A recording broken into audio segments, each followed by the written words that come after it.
Even as the U.S. Air Force works to retire its fleet of A-10 Thunderbolt IIs, Warthogs are still proving useful in the ongoing fight against enemy. And now, the U.S. military is sending additional Warthogs to the Middle East. It's part of the latest buildup of U.S. military power as fighting ramps up against Houthi forces in Yemen.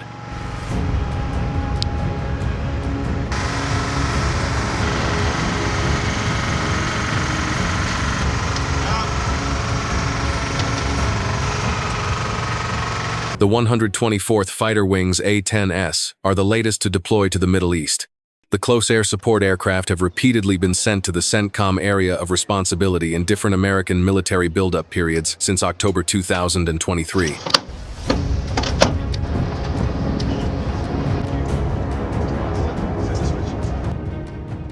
Despite regularly deploying the aircraft, the U.S. Air Force is working to retire its fleet of a little more than 200 A-10s by fiscal year 2028, with close air support roles being taken over by fighter jets and bombers.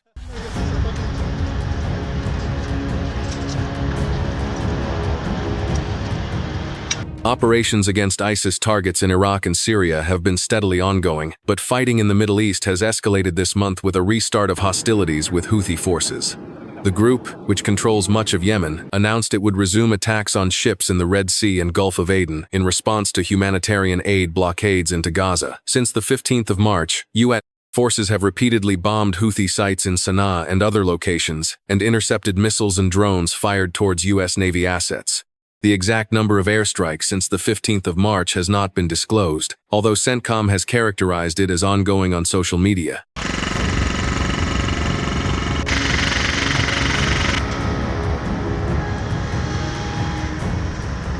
The airmen and aircraft from the 124th Fighter Wing who are deploying are part of a wider surge of American military forces to the region.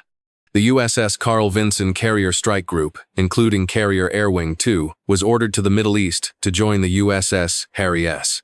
Truman Carrier Strike Group, which has been carrying out many of the operations against Houthi forces.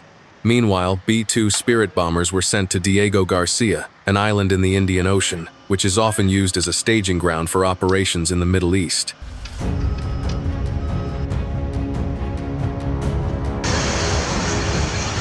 The A-10 Thunderbolt II was the first post-World War II U.S. Air Force aircraft designed for close air support of ground forces.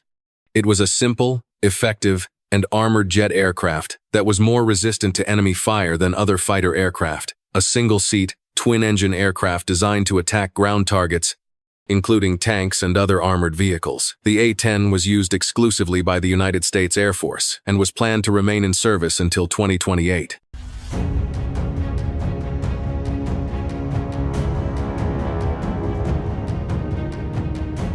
The aircraft is armed with a GAU-8 Avenger heavy rotary cannon as its main weapon. This weapon is the heaviest rotary cannon ever mounted on a fighter aircraft.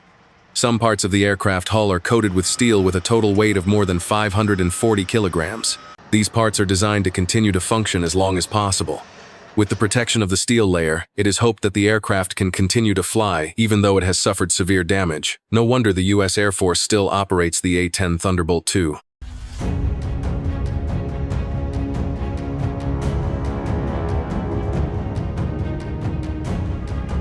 The aircraft can survive direct hits from armor-piercing and high-explosive projectiles up to 23 millimeters. Their self-sealing fuel cells are protected by internal and external foam. Manual systems back up their redundant hydraulic flight control systems. This permits pilots to fly and land when hydraulic power is lost.